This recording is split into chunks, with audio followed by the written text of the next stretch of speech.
bisa dan mengerti bahasa Arab yang merupakan sebagai buku induknya. Baik, langsung saja. Hari ini saya tidak bisa lama-lama ya karena banyak sekali tamu ya. Silahkan kepada pemakala untuk dipandu teman-teman ya, dimoderatori, menjelaskan ya, memberikan penjelasan kepada teman-teman agar mudah dipahami dan mudah diingat. Silahkan. Beliau itu bin Brawijaya. Kenapa? Karena beliau ini adalah masih ada keturunan dari kerajaan Brawijaya gitu. Jadi kita bisa mengetahui nih bahwasanya beliau ini, dari nama beliau kita mengetahui beliau mempunyai keturunan dari Raja Brawijaya. Nah, beliau ini ya dilahirkan di mana? Di Termas pada tanggal 12 Jumadil Awal 1285 Hijriah atau bertepatan tanggal 31 Agustus itu dalam Masehinya tahun 1868. Dan juga dalam sejarah beliau itu adalah cucu dari pendiri Pondok Pesantren Termas, ya, Kiai Haji Abdul Manan dan anak dari Kiai Haji Abdul.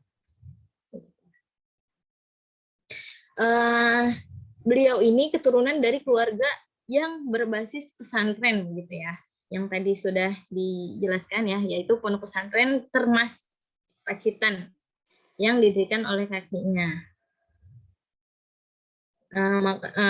Sehingga karena dia hidupnya di lingkungan pesantren, maka dari kecil gitu dia udah mengerti gitu, bagaimana pesantren itu dan lain kayaknya. Dan biasanya kan kalau misalnya sekarang ini anak-anak dia itu dipondokinnya ke tempat yang lain, tapi beliau ini dididik oleh ayahnya sendiri di pondok pesantren tersebut kayak gitu.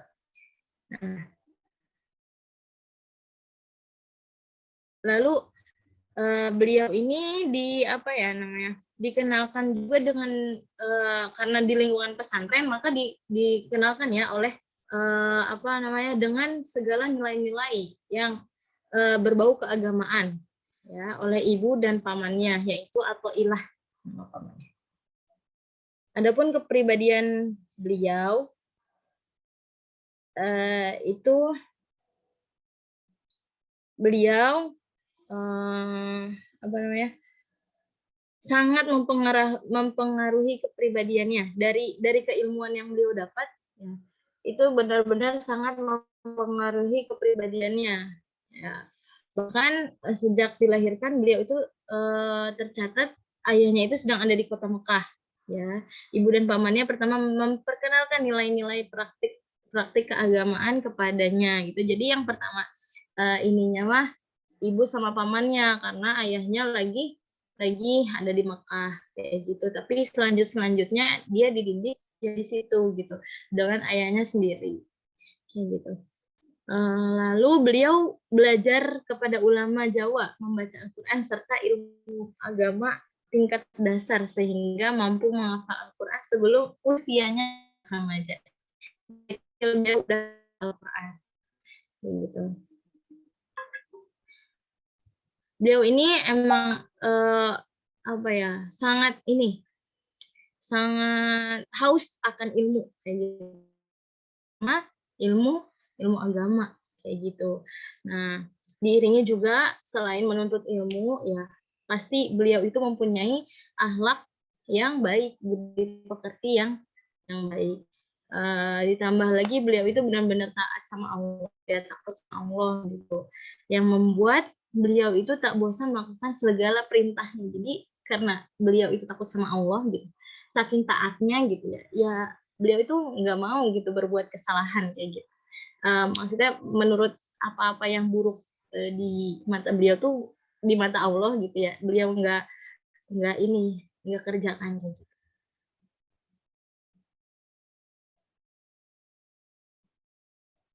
Nah, selanjutnya itu akan dibahas oleh selanjutnya ilmiahnya, guru dan murid yang akan dibahas oleh Kak Aminah, kepadanya dipersilakan.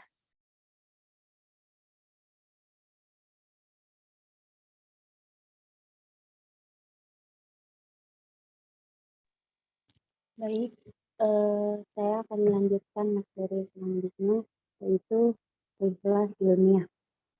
Rihlah ilmiah guru dan murid. Nah, sejak usia dini, jadi beliau itu mempelajari kitab-kitab kepada ayahnya. Di antaranya ada kitab Syarah Al-Ghoyah li Ibnu Qasim Al-Huza, Al-Manhaj Al-Qaumi, Fathul Mu'in, Fathul Wahad, Syarqawi ala Al-Hikam, dan sebagainya, dan sebagian tafsir Al-Jalalain, hingga surat Yunus. Mereka haus akan ilmu, dan setelah memperoleh ilmu dari orang tuanya sendiri, pada tahun 1878 Masehi, setelah kembalinya dari Mekah bersama ayahnya, At-Tirmasyi berpindah ke Semarang dan belajar kepada Kiai Soleh Darat.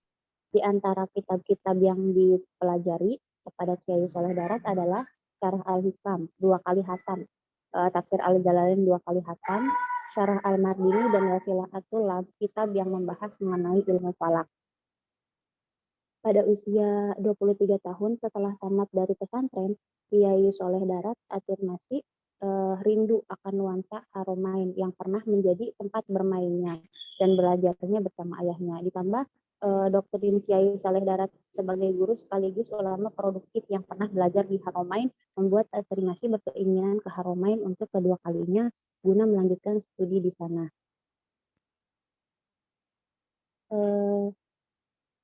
Selanjutnya karya-karyanya ya.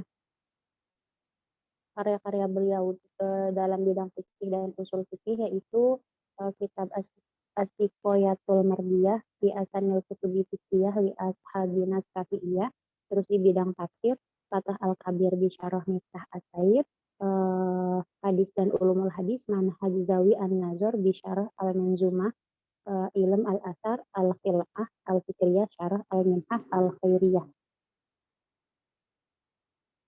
Karyanya banyak sekali ya. Terus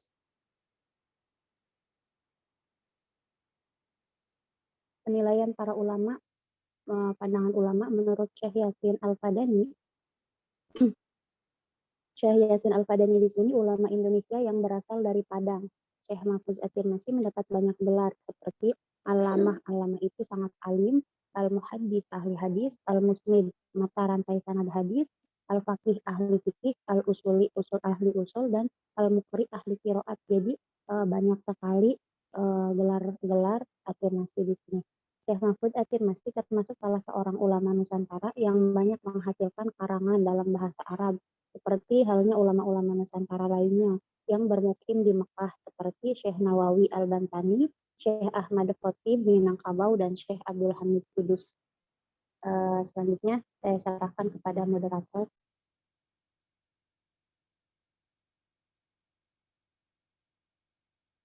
Kak Adisha Hanifah. Ya, baik. Terima kasih, Kak. Dan selanjutnya akan dibahas oleh kita. Selanjutnya yaitu peran Syekh Mahfuz Al-Tirmasyi dalam bidang hadis. Nah, karena apa kan beliau ini kan berkontribusi langsung gitu ya dalam bidang hadis, sesuai dengan judulnya ini, ngebuat Syekh Al-Tirmasyi ini tuh menyadarkan dirinya dan mengingatkan dirinya sendiri tentang gak boleh nih bahayanya menyampaikan hadis yang gak jelas sumbernya atau bahkan palsu yang gak merujuk kepada Nabi Shallallahu Alaihi Wasallam. Karena Nabi sendiri kan pernah berkata ya, barang siapa yang berdusta dengan dan atau namaku, maka tempatnya yang paling layak adalah di neraka. Nah, atas kegigihan beliau nih dalam menuntut ilmunya, beliau ini dikenal sebagai ahli hadis nggak cuma di kalangan Nusantara, tapi di dunia gitu. Dan diakui sanadnya ini yang sah pada urutan ke-23 di pengajaran Sahih Bukhari gitu. Yang mana ijazah itu, sanadnya itu berasal langsung dari Imam Bukhari sendiri yang diserahkan secara berantai melalui 23 generasi ulama yang telah menguasai Sahih Bukhari itu untuk mengetahuinya secara baik gitu. Bahwa tuh apa ya, ini hadis itu sanadnya itu hadis Nabi loh, jadi langsung gitu. Akibatnya mereka ini nggak akan terjebak dari hadis-hadis yang doif atau lemah atau bahkan hadis-hadis palsu. Nah, ada kitabnya itu namanya kitab hadisnya itu salah satunya kitab Al-Mina Al-Khairiyah gitu. Nah, Syekh Al-Tirmasi ini kan karya-karyanya itu yang nggak lepas dari prinsip-prinsip ulama hadis yang kuat kan, seperti yang tadi disebutkan sanadnya itu secara utuh dan digunakannya tuh dengan istilah-istilahnya itu istilah-istilah teknik dalam ulumul hadis. Nah, saat penyusunan nih kitab salah satunya nih kitab Al-Khairiyah ini, beliau ini mengutamakan hadis-hadis dengan sanadnya itu yang tinggi atau isnad adli dan tak lama kemudian mensyarahnya. Nah, itu kan terlihat betapa kemampuan beliau ini dalam bidang hadis gitu.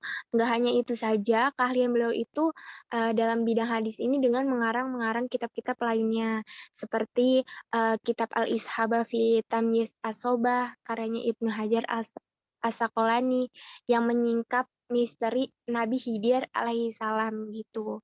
Jadi banyak kitab-kitab beliau itu yang menyingkap misteri dengan Nabi Khidir sampai kalau nggak salah di sini tertera 56 kitab yang merupakan kitab langka yang membicarakan Nabi Khidir alaihissalam. Nah, Syekh At-Tirmidzi sendiri dalam hal ini berusaha mengambil jalan tengah dengan mereposisikan dirinya sebagai ahli hadis yang memiliki kecenderungan sufistik. Itu. Selanjutnya, pemateri selanjutnya akan disampaikan oleh siapa Kak Yuni? Saya kembalikan ke moderator. Terima kasih. Baik, terima kasih Kak Disya. Pemateri selanjutnya ialah Kak Uti Wulandari, kepadanya kami persilahkan.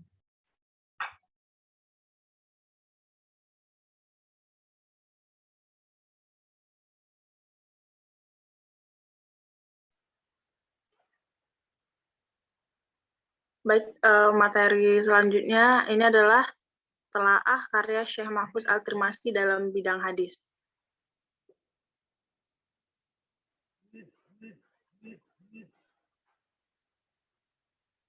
Jadi di sini ada itu karya Syekh Al-Tirmasi adalah kitab Manhaj Zawi An-Nazar, merupakan karya Syekh Mahfuz Termas yang paling monumental.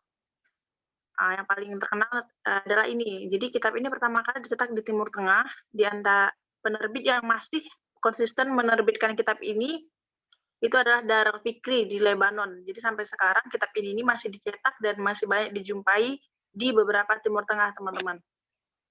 Walaupun tidak ditulis secara langsung dalam kitabnya, akan tetapi dapat dipahami dengan membaca kitab tahqiqnya. Jadi sebenarnya Manhaj Zawi An-Nazar ini adalah kitab yang berisikan ulum hadis. Ia merupakan pegangan bagi orang-orang yang ingin belajar ilmu hadis. Kemudian ada tujuannya mengapa Syekh Tarmas ini memberi nama kitabnya itu dengan Zawi An-Nazar. Yaitu pertama, Zawi An-Nazar adalah ulama yang ahli dalam penelitian. Mereka adalah ulama yang mengkhususkan diri dalam bidangnya masing-masing. Kemudian alasan yang kedua adalah Zawi An-Nazar adalah para ahli yang menguasai ilmu secara global dari para ulama maupun para pelajar. Sebagaimana yang dikatakan oleh Al-Suyuti, kenapa tidak beradab dengan adab yang baik, padahal hidup diliputi oleh hidayahnya yang jelas, dan dia mengetahui bahwasannya ini adalah yang kuat. Sedangkan pendapat yang keliru dan tabiat yang tidak tercerminkan ahli ilmu dan tidak dapat memberi perubahan pada sesamanya. Yang paling menarik, kitab Manhaj Zawi An-Nazar ini ditulis di Makkah pada bulan Zulhijjah tahun 1328 Hijriah. Dan selesai pada 14 Rabiul Akhir pada tahun 1329 Hijriah. Berarti dalam tahun setahun ya. Dalam 4 bulan 14 hari. Ini Manhaj Zawi An-Nazar ini kitab syarah dari Alfiyahnya Asyuti. Jadi supaya orang-orang bisa paham, dari kan yang kalau kitab Asyuti kan cuma nazmnya aja. Jadi kitab inilah syarahnya untuk menjelaskan supaya lebih mudah dipahami. Baik, cukup sekian, saya kembalikan kepada moderator.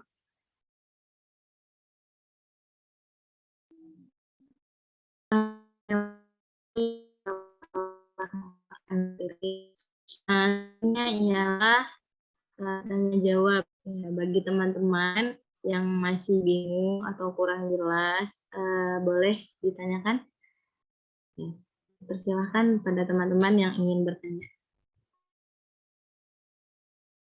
Kami menjelaskan ya kesimpulan dari yang tadi telah dibawakan teman-teman, bahwasanya Syekh Mahfuz ini ya tadi apa ya, yang memiliki nama lengkap ya, nama lengkapnya itu Mahfuz bin Abdullah bin Abdul Manan bin Iman di Pomenggolo At-Tirmasyi Al-Jawi. Nah, beliau dilahirkan di Desa Termas, Kecamatan Arjosari, ke Kabupaten Pacitan, Jawa Timur. Nah, tapi dulu ketika lagi Syekh Tirmizi dilahirkan, wilayahnya itu dulu bukan ini namanya, tapi masih termasuk wilayah Karesidenan Solo, Jawa Tengah pada tanggal 12 Jumadil Ula 25 Rajab tahun 1258 Hijriah. Itu bertepatan tanggal 31 Agustus 1842 Masehi. Nah, beliau itu sebagai pengajar di Masjidil Haram, ya, kiprah dan kontribusi keilmuannya khususnya dalam bidang ulumul hadis. Ya, beliau menulis beberapa kitab dalam berbagai disiplin ilmu pengetahuan, termasuk dalam ilmu hadis tadi ya. Nah, dalam menulis kitab, beliau ini termasuk salah seorang yang intelektual, teman-teman. Dan di kalangan para kiai Jawa juga, Syekh Mahfuz terkenal sebagai orang ahli hadis ya. Jadi nggak hanya sebagian kiai aja, bahkan sampai kiai-kiai yang Jawa pun beliau dikenal. Diakui sebagai seorang isnad atau mata rantai yang sah dalam transmisi intelektual pengajaran Sahih Bukhari. Gitu.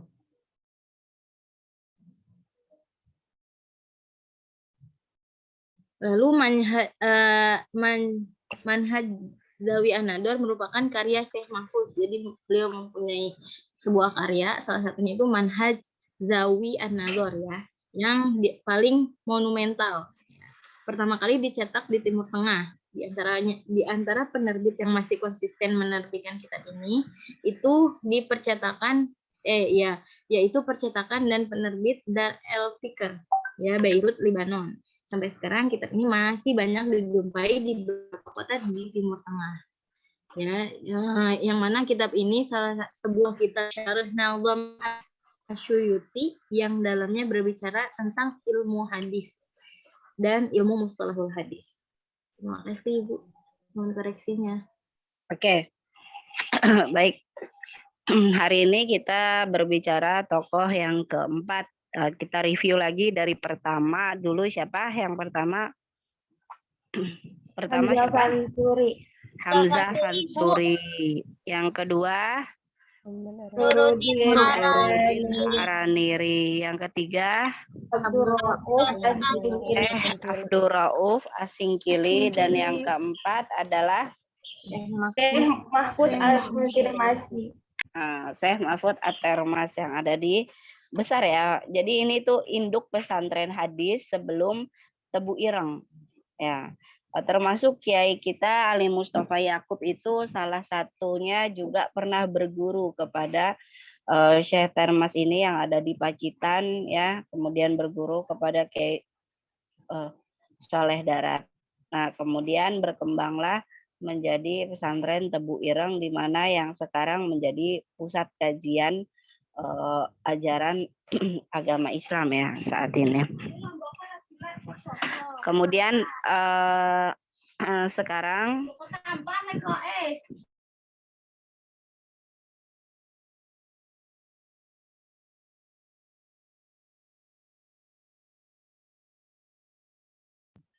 saya hari ini akan memberikan kuis ya. Kuis bagi teman-teman, silahkan dikirim kuis jawaban dari kuis yang saya berikan ini ke alamat email muawanah@iiki.ac.id, dikumpulkan dalam satu file ya, dikumpulkan dalam satu file yang dikoordinir oleh penanggung jawab mata kuliah.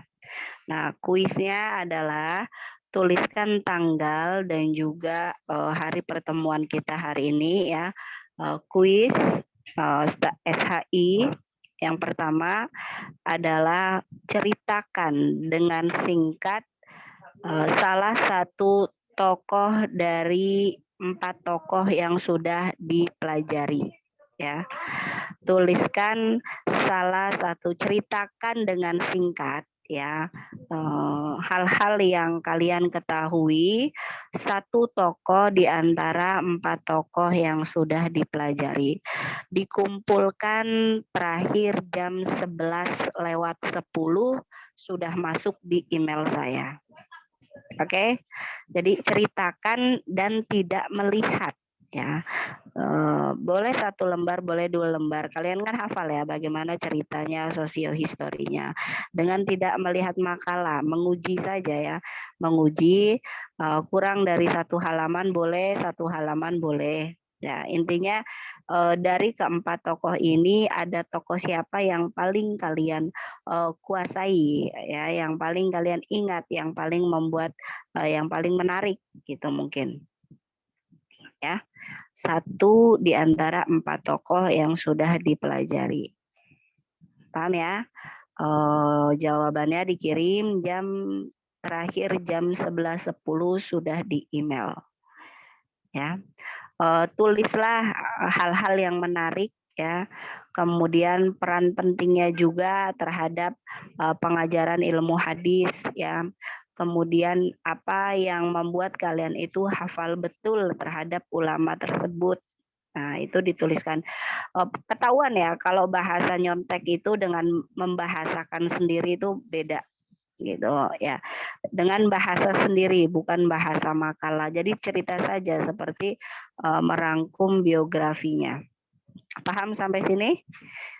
Dituliskan ya dalam bentuk Word, kemudian kirimkan, dikumpulkan ke penanggung jawab mata kuliah terakhir jam 11:10 hari ini. Baik, sampai sini ada yang mau ditanyakan, silahkan. Ini jumlahnya ada 41, ada 40 orang berarti ya. Ada 40 soal 40 jawaban yang nanti masuk. Ada yang mau tanya? Silahkan. Ibu, mohon diulangi emailnya, Bu. Emailnya Muawana, saya tulis ya. Nanti saya tulis, saya kirimkan di grup alamat emailnya. Oke.